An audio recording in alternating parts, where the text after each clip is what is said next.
Second chapter. Okay, आज हमने कोशिश करना है कि हम हर एक चैप्टर से सारी वो चीज़ें डिस्कस करें जो आपके एमसीक्यूज़ के लिए बहुत इम्पोर्टेंट है। करंट की सिंपल सरदासो डिफिनीशन। के गणाचे जी त्याचे ड्री चैप्टर ना वो सारा इम्पोर्टेंट सदरे उन्हें राशि चले डिटेल के ओके राशि बिल्कुल लगा ठीक है, बस ये आई तो इज फरे इक्वल टू क्यों डिवाइडेड बाई टी, ये करंट की डिफिनीशन है। आई इज इक्वल टू क्यों डिवाइडेड बाई टी, ये करंट की डिफिनीशन है। क्यों आपके पास चार्ज है, टी आपके पास टाइम है। इसको हम इस तरह भी लिख सकते हैं, आई इज इक्वल टू क्यों की जगह पे इन ई डिवाइडेड बाई टी। इसमें ई आपके पास है इलेक्ट्रॉन, जो कि क्लासिकली स्मॉलेस्ट चार्ज है किस में, नेचर में। ठीक है, टी आपके पास टाइम है, इन आपके पास नंबर ऑफ चार्जेस है। इलेक्ट्रिक करंट की अगर आपसे यूनिट पूछे वो एम्पेयर है और वो बराबर है coulomb per second. 1 ampere current कब होगा, वो आपके पास होगा 1 coulomb divided by 1 second. Current दो तरह के हैं, एक आपके पास है कन्वेंशनल। कन्वेंशनल वो करंट होता है जो कि पॉजिटिव की वजह से होता है। दूसरा करंट है रियल करंट या इलेक्ट्रिक करंट। इलेक्ट्रिक करंट जो है वो किसकी वजह से होता है, नेगेटिव की वजह से होता है। ठीक है, जो करंट नेगेटिव की वजह से होता है वो इलेक्ट्रिक या रियल करंट है, और जो पॉजिटिव की वजह से होता है वो आपके पास कन्वेंशनल करंट है। ठीक है, अब करंट जो है, अगर हम बात करें मेटल्स में, तो मेटल्स में करंट जो है वो नेगेटिव चार्ज इसकी वजह से होता है। अगर हम सेमीकंडक्टर्स की बात करें तो सेमीकंडक्टर्स में करंट आपके पास होल्स या इलेक्ट्रॉन्स की वजह से होता है। अगर हम बात करें इलेक्ट्रोलाइट्स की, तो इलेक्ट्रोलाइट्स जो है उसमें करंट पॉजिटिव और नेगेटिव दोनों की वजह से होता है। अगर हम बात करें गैसेस की, तो गैसेस में करंट जो है वो आयंस की वजह से होता है। ठीक है, करंट में फिर दो तरह की करंट है, एक आपके पास है एसी, एक आपके पास है डीसी। वो करंट जो अपनी डायरेक्शन को बार बार चेंज कर सकता है। देखें इस तरह का ग्राफ हो, ये आपके पास एसी है।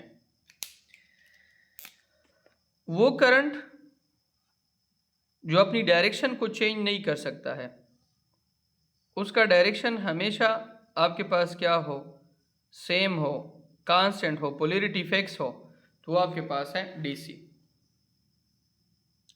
एसी जो है उसको आप इंक्रीज भी कर सकते हैं, उसको आप डिक्रीज भी कर सकते हैं, मतलब स्टेप अप भी कर सकते हैं, स्टेप डाउन भी कर सकते हैं। एसी जो है वो लॉन्ग डिस्टेंस के लिए होता है, एसी जो है वो पीरियोडिकली चेंज होता है। ठीक है, एसी जो है उसकी एफिशिएंसी हाई होती है, हाई एफिशिएंसी होती है। ठीक है, और एसी जो है वो आपको जो वेव देता है वो आपके पास साइनोसाइडल होता है।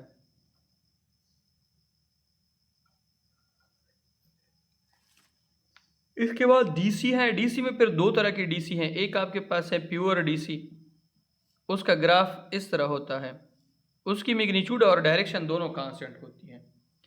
एक आपके पास है पल्सेटिंग डीसी। पल्सेटिंग डीसी की डायरेक्शन तो फिक्स होती है, लेकिन मैग्नीट्यूड इसका कांस्टेंट होता है। क्या होता है, कांस्टेंट। पल्सेटिंग डीसी का जो सोर्स है, पल्सेटिंग डीसी का जो सोर्स है वो है डीसी जनरेटर,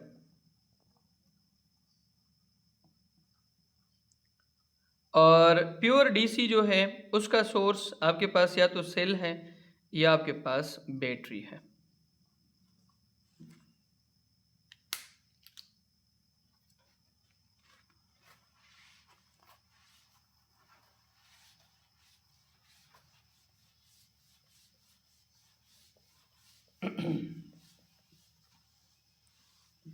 इसके बाद आपके पास है ड्रिफ्ट वेलोसिटी।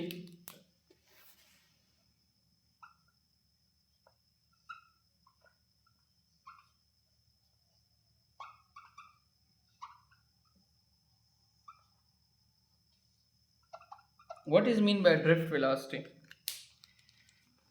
देखें, ये आपके पास एक कंडक्टर है, आपने नीचे से उसको करंट दिया है बैटरी से। जब आपने स्विच ओपन रखा है तो इसके अंदर जो इलेक्ट्रॉन्स हैं, कुछ इस डायरेक्शन में है, कुछ इसमें है, कुछ इसमें है, कुछ इसमें है, मतलब रैंडम है। लेकिन जैसे ही जब आप इसको बंद कर देते हो, इसमें करंट आ जाता है, करंट। तो ये सारे जो हैं ये एक फिक्स डायरेक्शन में इस तरीके से, मतलब इन सब की डायरेक्शन फिक्स्ड हो जाती हैं, एक ही डायरेक्शन में चले जाते हैं और इस वक्त एक एवरेज वेलोसिटी के साथ मूवमेंट करते हैं। उस एवरेज वेलोसिटी को हम क्या कहते हैं? Drift velocity. ड्रिफ्ट वेलोसिटी क्या है? देखिए, बहुत ही सिंपल है। ये आपके पास एक एवरेज वेलोसिटी है जिसके साथ चार्जेस जो है, इलेक्ट्रॉन्स जो है, वो सर्किट में मोशन करते हैं जब हम उसको इलेक्ट्रिक फील्ड अप्लाई कर लेते हैं। इसका जो फार्मूला है वो है V D is equal to I divided by N E A. I आपके पास करंट है, एन आपके पास नंबर ऑफ चार्जेस हैं, ई आपके पास इलेक्ट्रॉन है, ए आपके पास सरफेस एरिया है। अच्छा,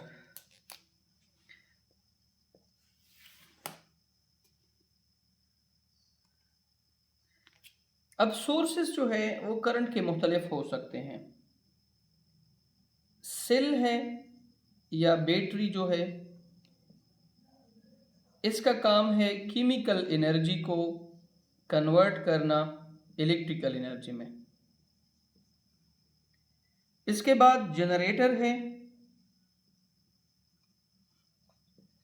जनरेटर का काम है मैकेनिकल एनर्जी को कन्वर्ट करना किस में? इलेक्ट्रिकल में। इसके बाद थर्मोकपल्स हैं, थर्मोकपल का काम है हीट एनर्जी को कन्वर्ट करना किस में? इलेक्ट्रिकल एनर्जी में। इसके बाद सोलर सेल्स हैं, सोलर सेल्स का काम है लाइट एनर्जी को कन्वर्ट करना किस में? इलेक्ट्रिकल एनर्जी में। ठीक है। अच्छा,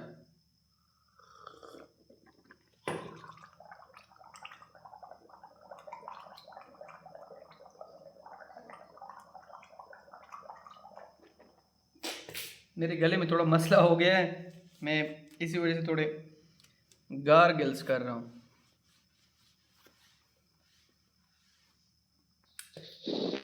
सर आइसक्रीम दे लगा क्या आइसक्रीम? सर आइसक्रीम दल नोर दरोड़म। नहीं, अभी क्लास के बाद खा लेंगे, ठीक है।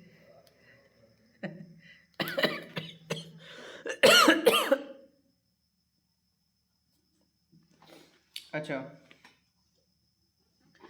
करंट जो है उसकी इफेक्ट्स हैं, इफेक्ट्स। करंट का एक इफेक्ट है केमिकल, ठीक है। दूसरा इफेक्ट है हीटिंग। हीटिंग इफेक्ट में हम एक लॉ इस्तेमाल करते हैं, H इज इक्वल टू के आई स्क्वेयर आर टी, जो लॉ ऑफ हीटिंग। और एक इफेक्ट है मैग्नेटिक।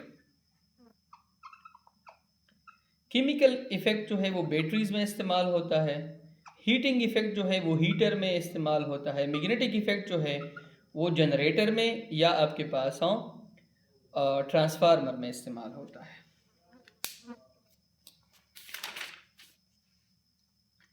अच्छा, अब आपके पास है ओहम्स लॉ।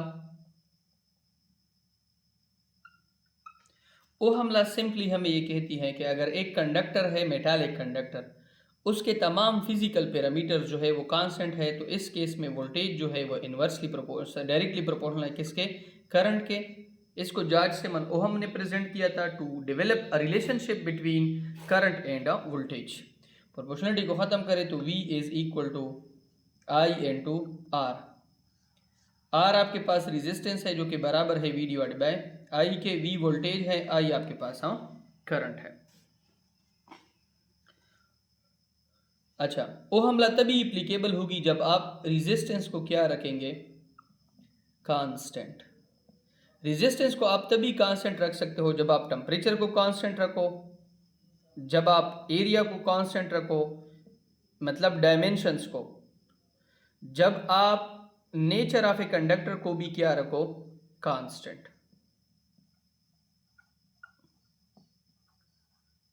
तो फिर आपके पास ओहम लॉ जो है वो एप्लीकेबल होगी। अब जो डिवाइसेस ओहम लॉ को ओबे करते हैं, IV, उसका ग्राफ बिल्कुल स्ट्रेट आएगा। और वो कौन से डिवाइस होंगे, मेटालिक कंडक्टर्स होंगे।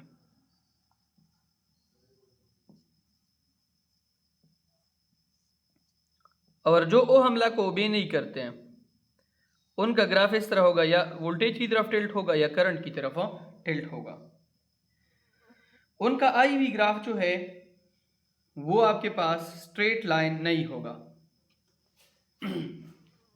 ओहम लॉ में अगर आप करंट और वोल्टेज के ग्राफ ले लें तो उसका जो स्लोप है, स्लोप बराबर होता है I डिवाइडेड बाय V, ठीक है, या slope is equal to 1 divided by V divided by I, या slope is equal to 1 divided by R is equal to 1 divided by tangent of theta, इसके बराबर होता है।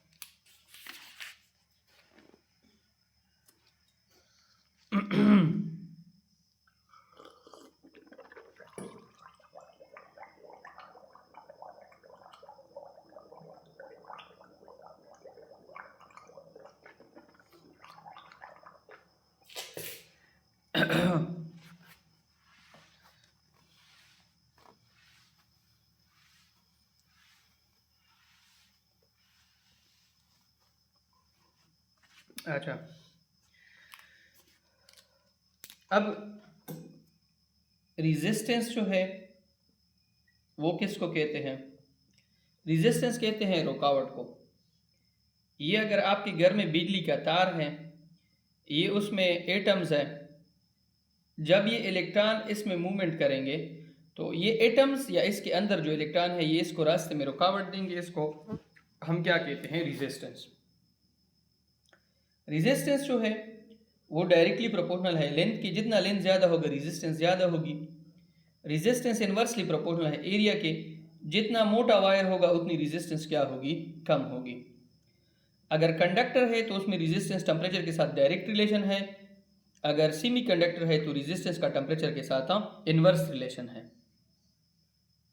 दोनों इक्वेशन को कंबाइन कर लो, R is directly proportional to L divided by V, या R is equal to rho L divided by A। Rho आपके पास कांस्टेंट है जिसको हम क्या कहते हैं, स्पेसिफिक रेजिस्टेंस या रेजिस्टिविटी। रो हमारे पास बराबर है RA डिवाइडेड बाय L। अगर एरिया हमारे पास 1 मीटर स्क्वायर हो, लेंथ हमारे पास 1 मीटर हो, तो फिर इस कंडक्टर में जो रेजिस्टेंस होगी वो किसकी बराबर होगी, रेजिस्टिविटी की। रेजिस्टिविटी के आपके पास अगर यूनिट की हम बात करें तो वो है ओहम डॉट मीटर, ठीक है। रेजिस्टिविटी का जो अपोजिट है वो आपके पास है कंडक्टिविटी,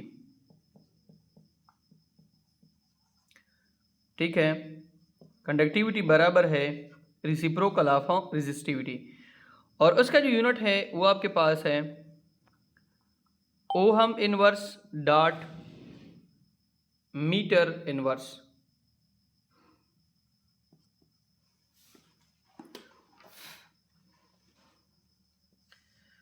अब इसके बाद रेजिस्टेंस की जो आपके पास रिसिप्रोकल है वो कंडक्टेंस है। क्या है? कंडक्टेंस।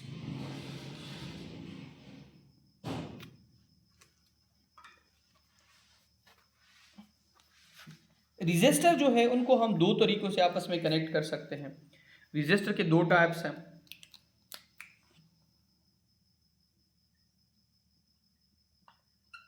रेजिस्टर जो है उसके दो टाइप्स हैं। एक आपके पास है फिक्स्ड, एक आपके पास है वेरिएबल। दो तरह से हम इसको कनेक्ट कर सकते हैं, एक सीरीज में और एक पैरेलल में। सीरीज में रेजिस्टेंस जमा होती है R इज इक्वल टू के R1 plus R2 up to Rn। Parallel में रेजिस्टेंस डिवाइड होती है R is equal to 1 divide by R1 plus 1 divide by R2 up to 1 divide by Rn।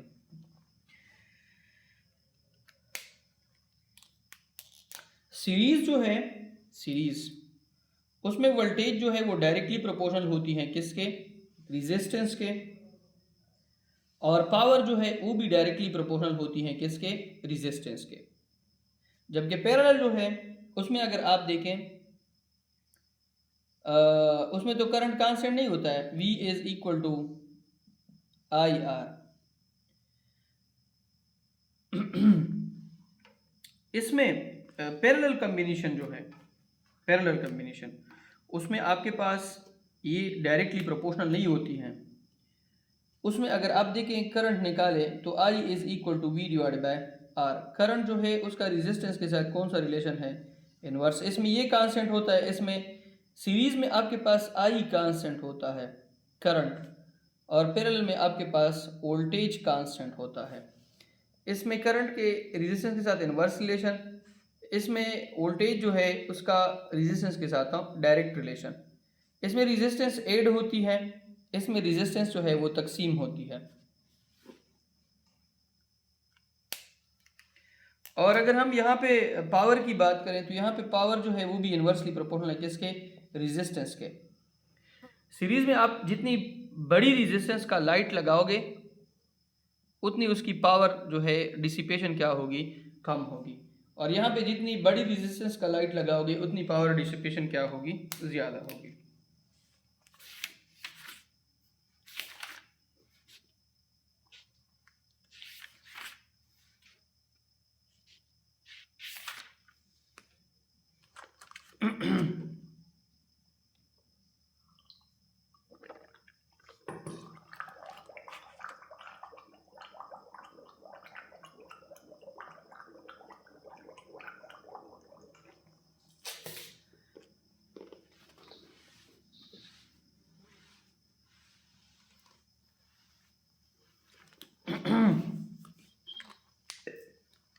अच्छा,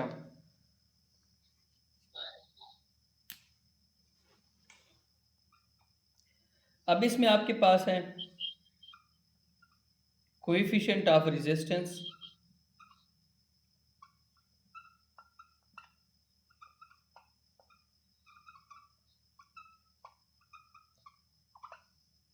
coefficient of resistance, coefficient of resistance alpha.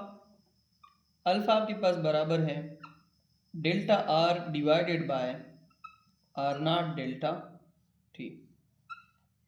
Delta R divided by R naught delta T।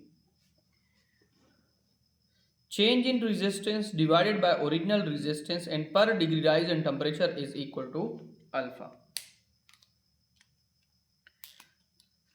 अगर हम resistivity की बात करें तो वो आपके पास होगी alpha is equal to delta rho divided by rho naught delta T। ठीक है। इसके बाद आपके पास इलेक्ट्रिकल पावर है।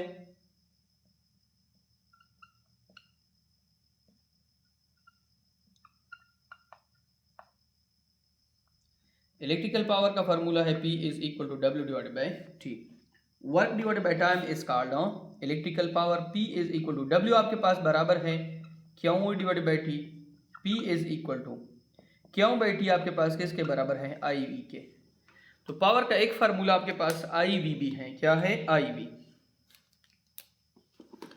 अब P is equal to I को ऐसे ही लगाएं, V की जगह पे क्या लगाएं? IR। No P is equal to I square R। इसमें अगर करंट कांस्टेंट हो तो R के साथ इसका डायरेक्ट रिलेशन है।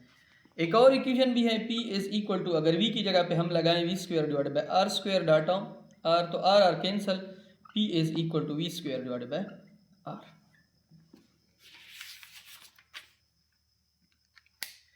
इलेक्ट्रोमोटिव फोर्स है इसमें एक टॉपिक। इलेक्ट्रोमोटिव फोर्स EMF वो आपके पास बराबर है work done per unit of charge. लेकिन इसमें फ़र्क क्या है? अगर आपके पास ये एक कंडक्टर है, इसके साथ आपने एक बैटरी कनेक्ट की है, पॉजिटिव और नेगेटिव।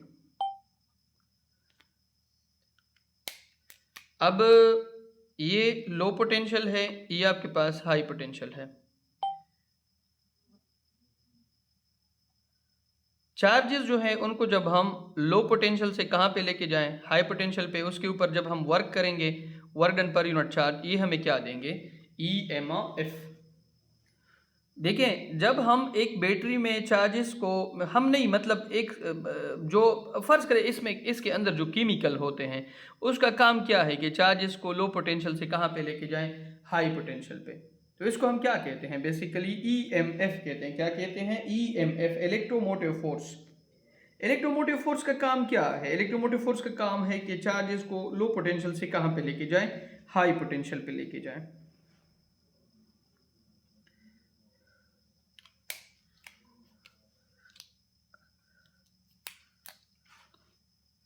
देखिए, दो चीज़ें हैं। एक आपके पास EMF है, बैटरी जो है वो कितने वोल्ट की है? फॉर एग्जांपल 12 वोल्ट की है, ये EMF है। अब इस बैटरी से आपने यहाँ पे बल्ब लगाया है, उसके पास कितनी एनर्जी आ रही है? वो आपके पास वोल्टेज है। क्या है? वोल्टेज।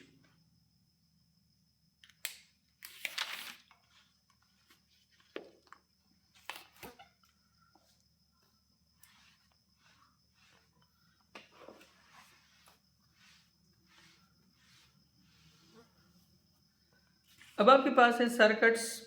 देखें, सर्किट किसको कहते हैं? सर्किट आपके पास वो पाथ है, वो रास्ता है जिससे आपके पास करंट पास करती है। क्या करती है? पास करती है। सर्किट फिर दो तरह के हैं, एक आपके पास है ओपन, एक आपके पास है क्लोज। अगर कोई सर्किट जो है उससे कोई करंट नहीं जा रहा है और वो स्विच इस तरह है, तो ये आपके पास ओपन सर्किट है। कोई सर्किट आपके पास अगर इस तरह है तो ये क्लोज सर्किट है। ओपन सर्किट में रेजिस्टेंस आपके पास इनफाइनाइट होती है, क्लोज सर्किट में रेजिस्टेंस आपके पास कुछ ना कुछ होती हैं, जीरो के बराबर नहीं होती हैं। अब अगर आपके पास सिंपल सर्किट है तो इसमें आप ओहम लॉ अप्लाई कर सकती हैं। अगर सर्किट सिंपल नहीं है, कॉम्प्लेक्स है, तो इसमें आप ओहम लॉ का इस्तेमाल नहीं कर सकती हैं। फिर नए लॉ जो है आएंगे, वो आपके पास कौन से लॉज हैं? Kirchhoff laws. कौन से लॉज हैं? Kirchhoff laws. किरचॉफ के फिर दो लॉज हैं, एक आपके पास है KCL, एक आपके पास है KVL। KCL जो है वो करंट के लिए है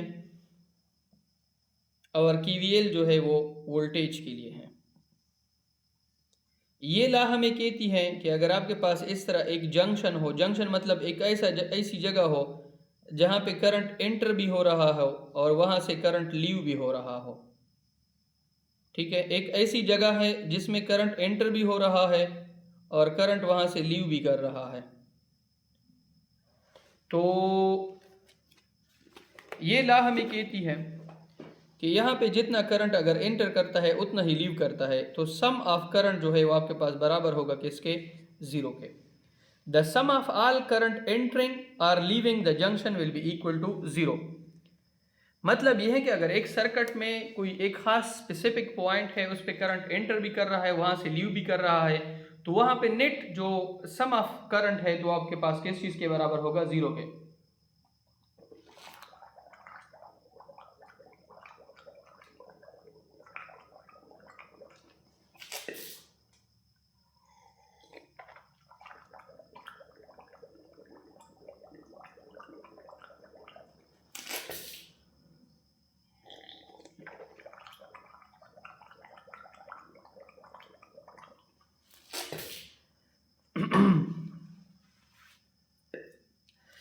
अच्छा,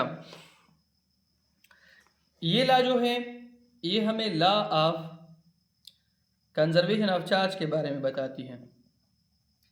law of conservation of charge कि जितने चार्जेस एक जगह पे अगर एंटर करेंगे उतने ही लीव करेंगे, तो वहाँ पे इस जंक्शन पे नेट चार्ज जो है वो आपके पास जीरो के बराबर होगा। किरचॉफ वोल्टेज लॉ जो है वो हमें किस चीज़ के बारे में बताती हैं, लेकिन शर्त इसमें यह है कि ना यहाँ पे कोई सोर्स हो ना यहाँ पे कोई सिंक हो। ये लॉ हमें कहती है कि अगर यहाँ पे कोई ईएमएफ सोर्स है और साथ में कोई लोड भी लगा है resistor,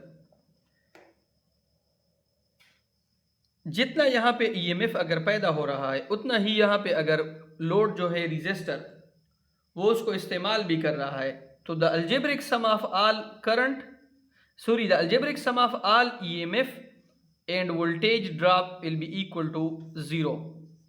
the algebraic sum of all EMF plus voltage drop will be equal to zero.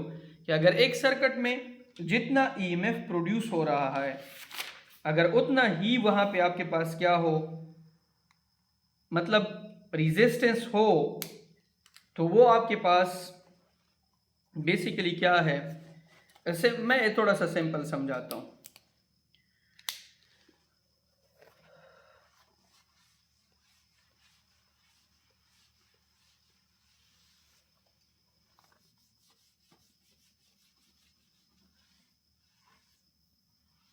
देखें, फर्ज करें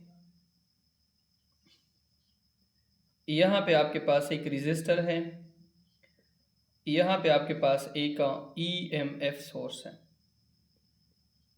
ये नेगेटिव ये पॉजिटिव।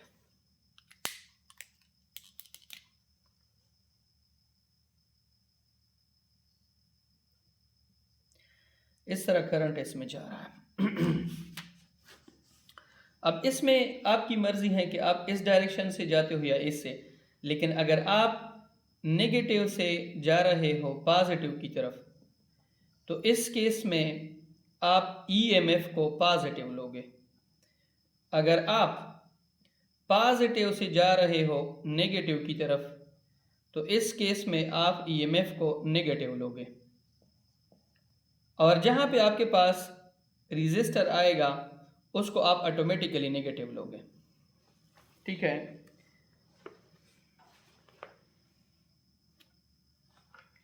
इसका सिंपल मतलब ये है कि the algebraic sum of all voltage drop EMF will be equal to zero.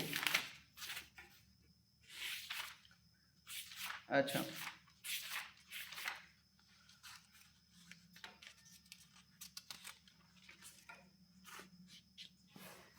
इसके बाद आपके पास है इलेक्ट्रोमैग्नेटिज्म।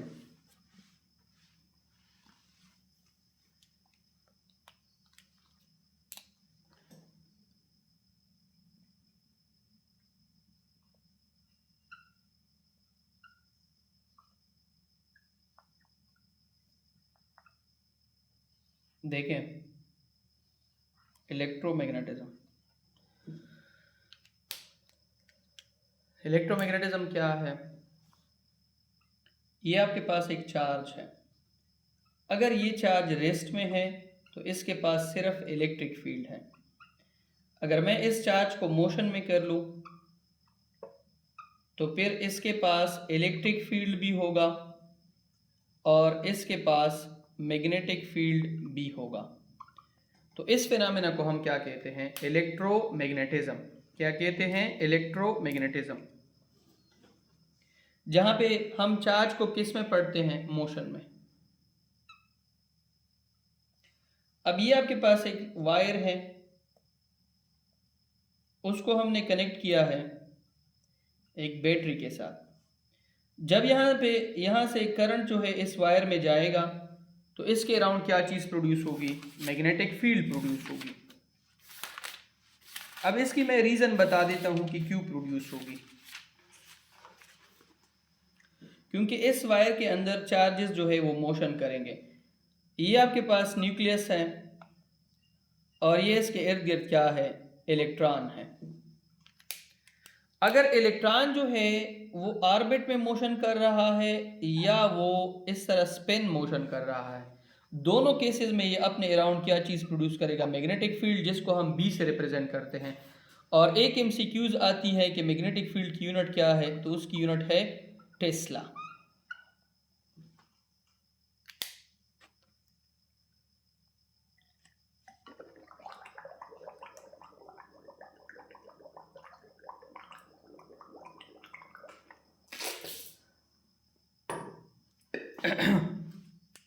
अच्छा, अब अगर हमने ये एक स्ट्रेट वायर है, हमने इसके इर्द गिर्द मैग्नेटिक फील्ड फाइंड करना है, तो इसके लिए हम इस्तेमाल करेंगे राइट हैंड रूल।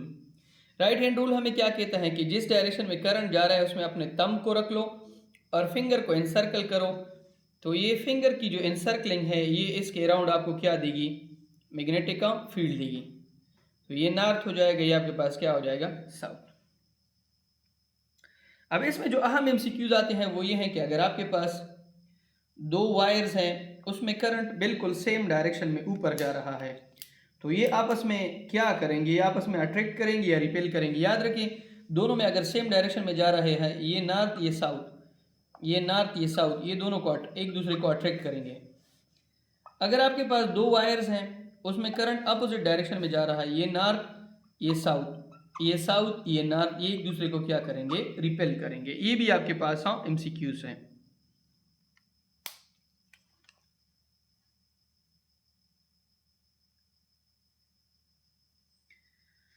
जहाँ पे हम इस चैप्टर में डॉट का इस्तेमाल करेंगे, डॉट का मतलब ये है कि मैग्नेटिक फील्ड जो है वो आउट ऑफ पेज है, और जहाँ पे हम क्रॉस का इस्तेमाल करेंगे उसका मतलब ये है कि मैग्नेटिक फील्ड जो है वो आपके पास इन टू पेज है। मैग्नेट आपके पास क्या है? मैग्नेट आपके पास एक मटेरियल है जो आयरन की पीसीस को अपनी तरफ क्या करता है? अट्रैक्ट करता है। मैग्नेट में नॉर्थ पोल होता है, साउथ पोल होता है। मैग्नेटिक फील्ड जो है वो नॉर्थ से निकलती है और साउथ में एंटर होती है। ये मैं आउटसाइड की बात कर रहा हूँ। आउटसाइड मैग्नेटिक फील्ड जो है वो नॉर्थ से निकलता है, साउथ में एंटर होता है। जबकि इनसाइड क्या होता है? ये साउथ है, ये नॉर्थ है। मैग्नेटिक फील्ड इनसाइड साउथ से किसकी तरफ जाती है? नॉर्थ की तरफ जाती है।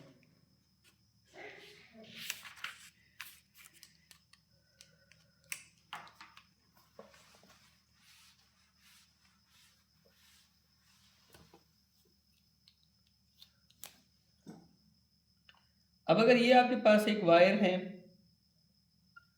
उसको हमने इस तरह मैग्नेटिक फील्ड के अंदर रखा है, ये क्रॉस का मतलब मैग्नेटिक फील्ड है, तो उसके ऊपर एक फोर्स लगेगी, वो आपके पास बराबर होगी F is equal to I L B sine of theta. Force directly proportional होगी आई के, फोर्स डायरेक्टली प्रोपोर्शनल होगी एल के, फोर्स डायरेक्टली प्रोपोर्शनल होगी बी के, फोर्स डायरेक्टली प्रोपोर्शनल होगी साइन थीटा के।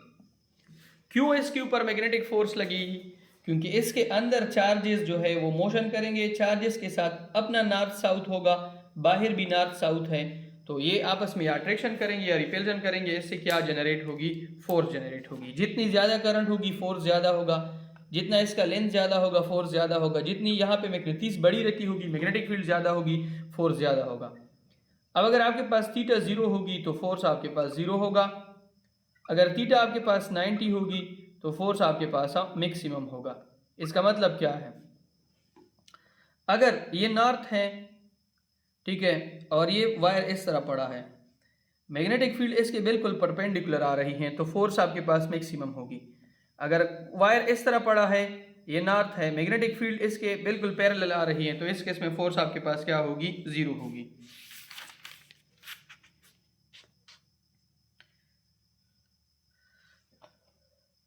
ये आपके पास एक एरिया है, यहाँ पे कोई मैग्नेटिस पड़ा है, ये नॉर्थ है, ये साउथ है।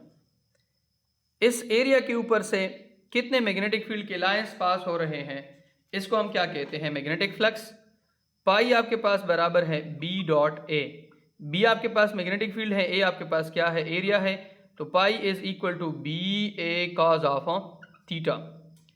अब अगर आपके पास थीटा 0 है तो इस केस में पाई जो है वो आपके पास मैक्सिमम होगी। अगर आपके पास थीटा 90 है तो इस केस में पाई फ्लक्स जो है वो आपके पास क्या होगी, 0 होगी। अब पाई जो है उसकी यूनिट क्या है, पाई बराबर है बी डॉट ए के, तो phi is equal to B बराबर है किसके, टेस्ला, ए मीटर स्क्वायर। इसकी यूनिट आपके पास क्या है, वेबर है, और वेबर आपके पास बराबर है टेस्ला डॉट मीटर स्क्वायर। ये एमसीक्यूज जो है ये भी आपके पास टेस्ट में आया था, कल के टेस्ट में।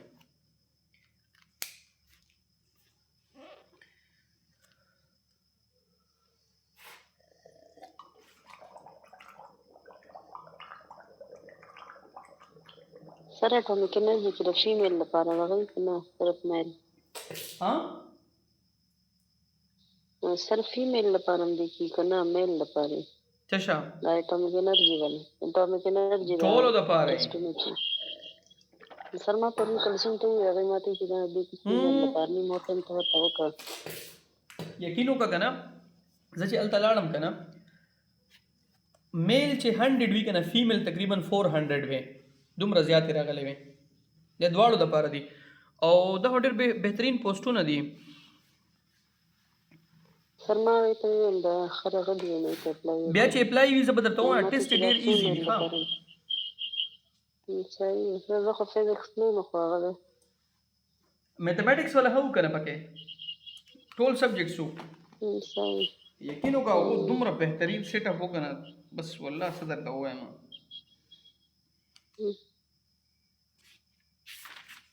देखो इस्लामी वाली तो जी अल्लाह दी की एम्पेयर लॉ से भी एक एमसीक्यूज आया था, एम्पेयर्स लॉ।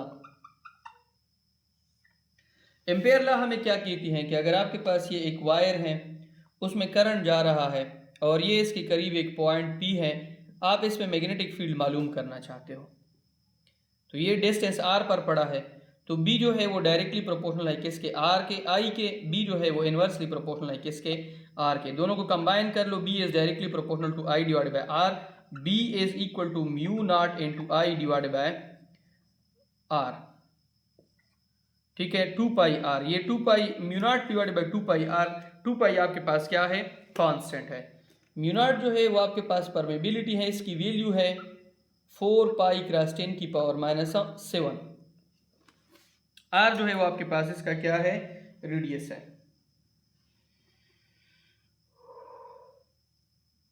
अगर हम बात करें, हम एक वायर ले लें, उसको इस शक्ल में स्प्रिंग की शक्ल में क्या कर लें, घुमा लें, और फिर इसको हम नीचे से बैटरी जो है वो इस तरह कनेक्ट कर लें। जैसे ही इसमें करंट स्टार्ट होगा तो इसके अराउंड क्या चीज़ प्रोड्यूस होगी, मैग्नेटिक फील्ड। तो इसको हम फिर क्या कहते हैं, सोलेनॉइड। सोलेनॉइड आपके पास एक हेलिकल स्प्रिंग शक्ल का एक डिवाइस होता है जो अपने अराउंड क्या चीज़ प्रोड्यूस करता है, मैग्नेटिक फील्ड का।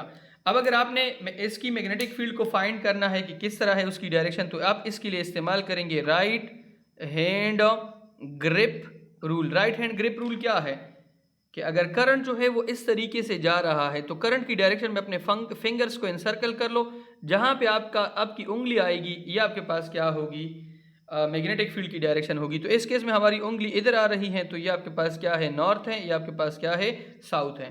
इसका फार्मूला है B is equal to mu naught N into I. B आपके पास मैग्नेटिक फील्ड है, म्यू नॉट परमेबिलिटी है। पहले चैप्टर में परमिटिविटी पढ़ी थी जो कि इलेक्ट्रिक फील्ड की रिलेटेड थी, इसमें आपके पास परमेबिलिटी है। N आपके पास नंबर ऑफ टर्न्स है, I आपके पास क्या है, करंट है। अब अगर आपके पास ये इस तरह मैग्नेटिक फील्ड है, आप इसके अंदर एक चार्ज को छोड़ देते हो तो इसके ऊपर भी फोर्स लगेगा। उसका फार्मूला है F is equal to Q V B sine of theta. इसमें फोर्स जो है वो डायरेक्टली प्रोपोर्शनल है किसके, क्यों के। फोर्स जो है वो डायरेक्टली प्रोपोर्शनल है किसके, बी के। फोर्स जो है वो डायरेक्टली प्रोपोर्शनल है किसके, वी के। फोर्स जो है वो डायरेक्टली प्रोपोर्शनल है किसके, साइन ऑफ थीटा के। अब अगर इसमें आपके पास थीटा जो है वो आपके पास 0 हो तो फोर्स भी आपके पास क्या होगा, 0 होगा। अगर थीटा आपके पास 90 हो तो इस केस में फोर्स आपके पास क्या होगा, मैक्सिमम होगा। अगर कंडक्टर है पूरा तो फोर्स है F इज इक्वल टू के I L B sine of theta. लेकिन अगर कंडक्टर नहीं है तो F इज इक्वल टू के क्यों वी बी, अगर आपके पास चार्ज है तो साइन ऑफ थीटा।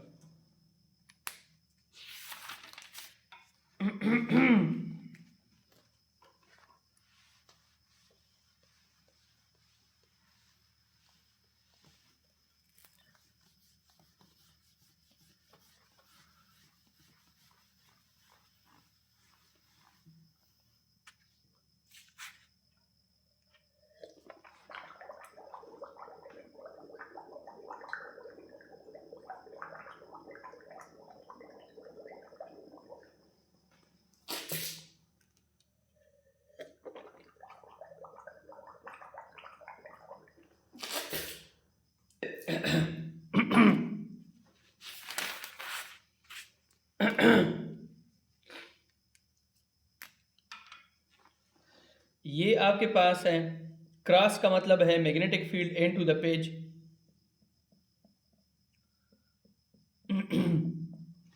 मैं इसके अंदर एक इलेक्ट्रॉन को एंटर कर रहा हूं, ठीक है। मैं इसके अंदर एक इलेक्ट्रॉन को एंटर कर रहा हूं, ये इलेक्ट्रॉन है।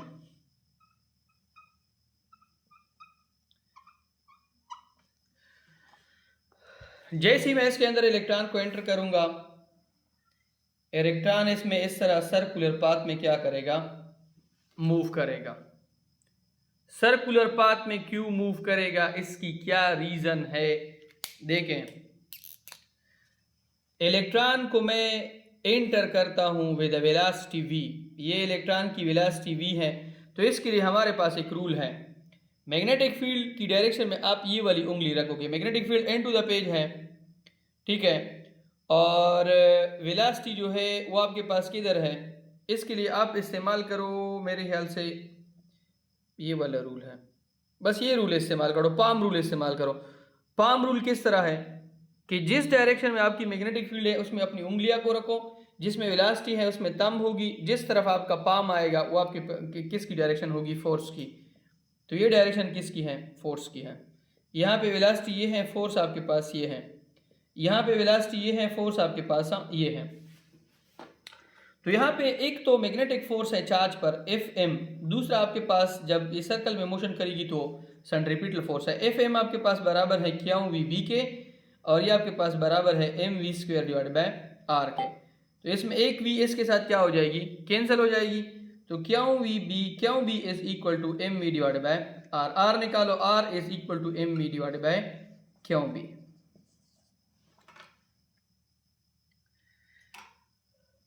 अगर हम इसके एंगुलर वेलोसिटी की बात करेंगे, एंगुलर वेलोसिटी बराबर है omega is equal to 2 pi divide by T, ठीक है,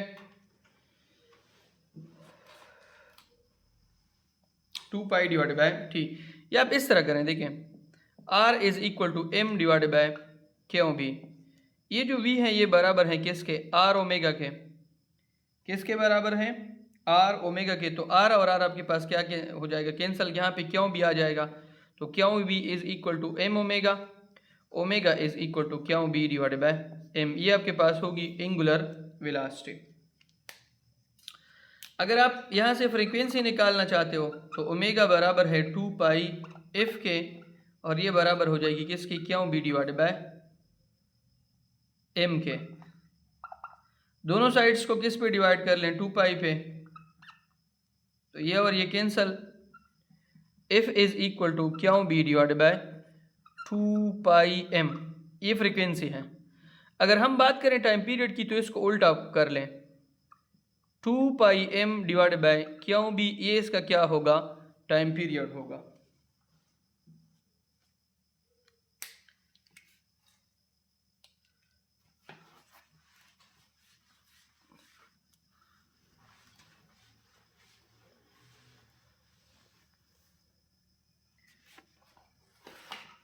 अब अगर आपके पास एक ऐसी जगह है जहां पे इलेक्ट्रिक फील्ड भी है और वहां पे मैग्नेटिक फील्ड भी है,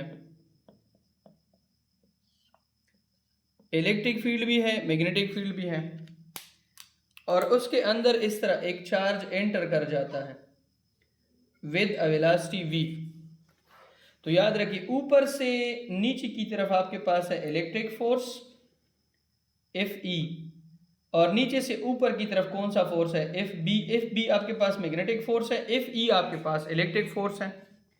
तो जहां पे दोनों फोर्सेस मौजूद हो,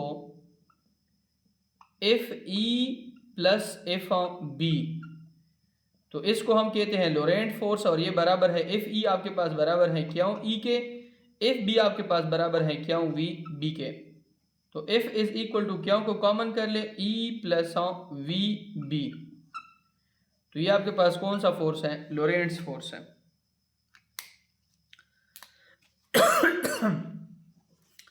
अब अगर आपके पास इलेक्ट्रिक फोर्स बराबर हो किसके, मैग्नेटिक फोर्स के, मतलब क्यों E आपके पास बराबर है क्यों Vb के, तो क्यों और क्यों कैंसल, V आपके पास बराबर है E डिवाइड बाय B के, तो इसको हम कहते हैं velocity selector. Velocity selector, velocity selector का मतलब क्या है, वो वेलोसिटी जिसके साथ एक पार्टिकल मैग्नेटिक फील्ड और इलेक्ट्रिक फील्ड में बिल्कुल स्ट्रेट पास हो जाए, और इलेक्ट्रिक फोर्स और मैग्नेटिक फोर्स दोनों आपस में क्या हो, बराबर हो, तो उसको हम क्या कहते हैं, वेलोसिटी सेलेक्टर। अगर इलेक्ट्रिक फोर्स ज़्यादा है तो पार्टिकल ऊपर जाएगा, अगर मैग्नेटिक फोर्स ज़्यादा है, सॉरी, अगर इलेक्ट्रिक फोर्स ज़्यादा है तो नीचे आएगा, मैग्नेटिक फोर्स ज़्यादा है तो आपके पास ऊपर जाएगा।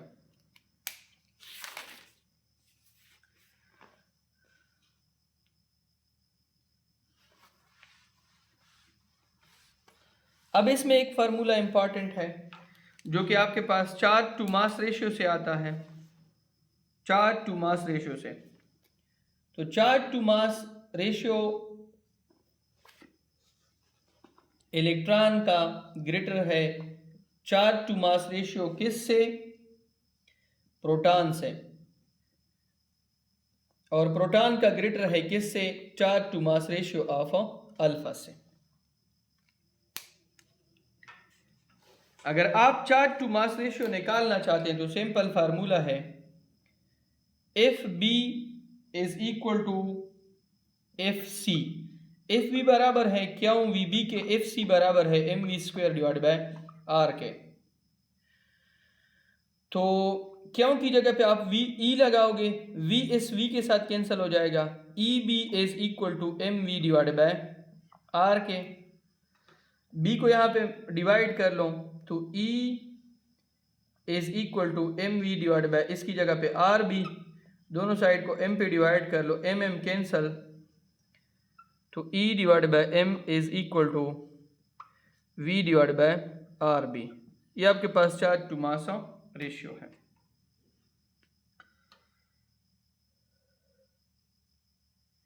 इसमें अगर आप रेडियस निकाल लें तो R is equal to V divide by B, E और M ऊपर चला जाएगा, तो रेडियस डायरेक्टली प्रोपोर्शनल है M के, रेडियस डायरेक्टली प्रोपोर्शनल है वेलोसिटी के, रेडियस इनवर्सली प्रोपोर्शनल है किसके, चार्ज के, और रेडियस जो है वो इनवर्सली प्रोपोर्शनल है किसके, B के, मैग्नेटिक फील्ड के।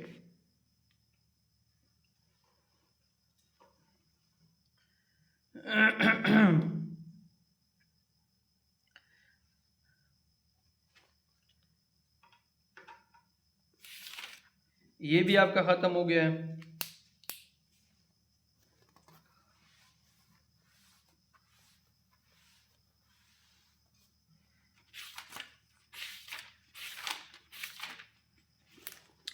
दूसरा जो चैप्टर है उसमें आपके पास जो इम्पोर्टेंट चीज़ें हैं, इम्पोर्टेंट फार्मूलाज, वो आपके पास हैं। एक ईएमएफ आपके पास बराबर है N delta pi divide by delta T, ये ईएमएफ का फार्मूला है। Rate of change of flux will give you an EMF. Chapter number working, इसका नाम है इलेक्ट्रो मैग्नेटिक इंडक्शन। देखिए फेराडे ने हमें एक ला दिया था कि E is directly proportional to delta pi by delta T, कि अगर आपके पास एक कॉइल है, उस कॉइल के करीब आप किसी मैग्नेट को लेके आते हो, फिर वो उस मैग्नेट को कभी उसके करीब लेके जाते हो, कभी उससे दूर लेके जाते हो, तो इस मैग्नेट से जो मैग्नेटिक फील्ड लाइंस निकलती हैं उसका यहाँ पे फ्लक्स चेंज होगा, फ्लक्स चेंज होगा तो इसमें क्या चीज़ प्रोड्यूस होगी, इंड्यूस्ड ईएमएफ। वो इंड्यूस्ड ईएमएफ डायरेक्टली प्रोपोर्शनल होगी किसके, rate of change of flux के। ईएमएफ जो है वो डायरेक्टली प्रोपोर्शनल होगी एन के, एन आपके पास नंबर ऑफ टर्न्स हैं। अब अगर मैं इसको इस तरह लिखूं, E is equal to N delta divided by delta T, pi की जगह पे मैं लिख लूँ बी ए, तो ईएमएफ डायरेक्टली प्रोपोर्शनल है बी के, बी मैग्नेटिक फील्ड है, ईएमएफ डायरेक्टली प्रोपोर्शनल है ए के, ए आपके पास क्या है, एरिया ऑफ ए कॉइल है। अगर मैं यहाँ पे एक नेगेटिव साइन लगाऊं तो E is equal to minus N delta pi by delta T. ये नेगेटिव साइन क्या शो करता है, नेगेटिव साइन ये शो करता है कि जब आप इस कॉइल के करीब इस मैग्नेट को कभी करीब लेके आओगे, कभी दूर लेके जाओगे, तो इसमें ईएमएफ प्रोड्यूस होगा इस फ्लक्स की वजह से, चेंज इन फ्लक्स की वजह से, और इसके अराउंड जो मैग्नेटिक फील्ड प्रोड्यूस होगी ये इसको क्या करेगी, रिपेल करेगी। मतलब ये है कि ये ईएमएफ है, ये EMF induce in a coil किसकी वजह से, rate of change of flux की वजह से। और नेगेटिव साइन क्या शो करता है, अपोजिशन को, कि the EMF induce in a coil always oppose the cause due to which it is induced.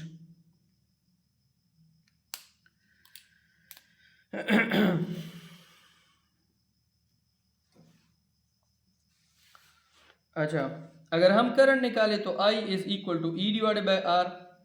ई की जगह पे आप क्या पुट करोगे, N delta pi divided by R delta T, N divided by R delta by delta T, pi की जगह पे क्या पुट करोगे, B A. Induced EMF is independent of resistance, but induced current is dependent of resistance.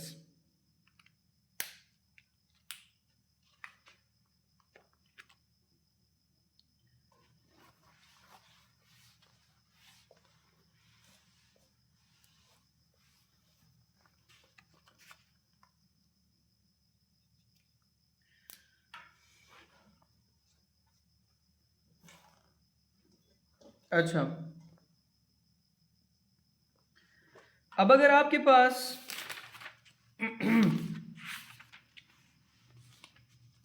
Lenz law जो है वो हमें conservation of energy के बारे में बताती है। Self induced EMF, self induced EMF का क्या फार्मूला है, देखिए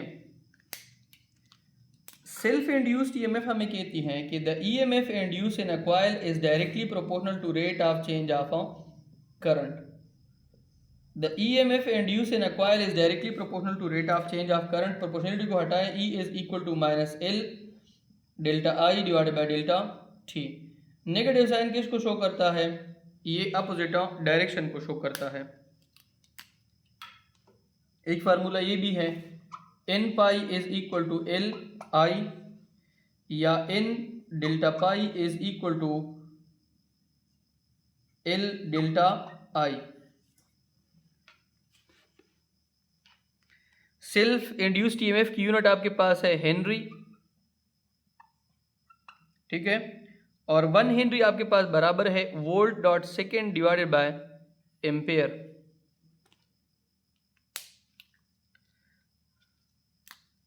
सेल्फ इंड्यूस्ड ईएमएफ के बाद आपके पास है म्यूचुअल इंडक्शन या म्यूचुअल इंड्यूस्ड ईएमएफ। उसका जो फार्मूला है वो आपके पास है E is equal to minus M delta I divided by delta T. अगर m निकालोगे तो m is equal to E divided by delta I divided by delta T.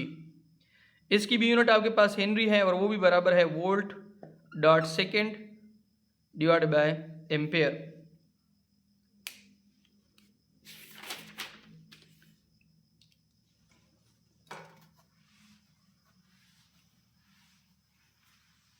फिर इसमें एक जनरेटर टॉपिक का फार्मूला जो है वो बहुत ही इंपॉर्टेंट है। E is equal to N W A B into sine of theta, नवाब sine of theta. E is equal to E naught sine of theta, ये भी इंपॉर्टेंट है इसमें।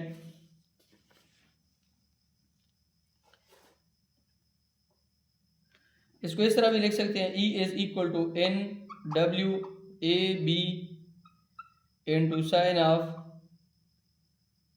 अगर आप थीटा की जगह पे चीज़ें लिखना चाहती हैं, ओमेगा आपके पास सिंगुलर वेलोसिटी है, तो E is equal to N 2 pi divided by T into A B, इस तरह भी लिख सकती हैं, या E is equal to N 2 pi F into E B, इस तरह भी लिख सकती हैं। ये भी लिख सकती हैं v इज इक्वल टू के V naught sine of theta, I is equal to I naught sine of theta. अगर आप इस तरह कर लें कि आई डिवाइडेड बाय आर कर लें और यहाँ पे आई नॉट डिवाइडेड बाय आर कर लें, तो आई डिवाइडेड बाय आर किसके बराबर है? वी के। आई नॉट डिवाइडेड बाय आर किसके बराबर है? वी नॉट के।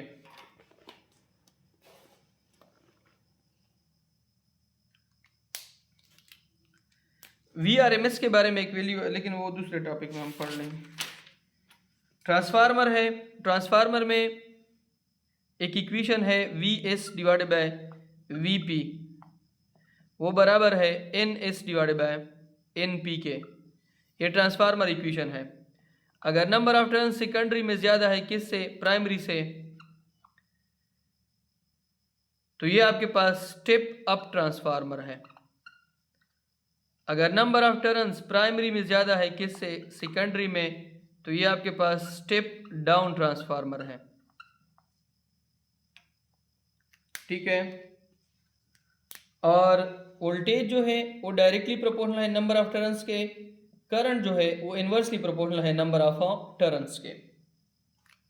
ठीक है।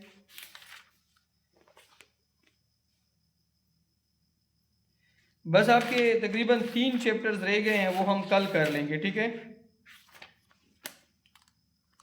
जी सर। 3 रह गए हैं, 3 इंशाल्लाह कल हो जाएंगे।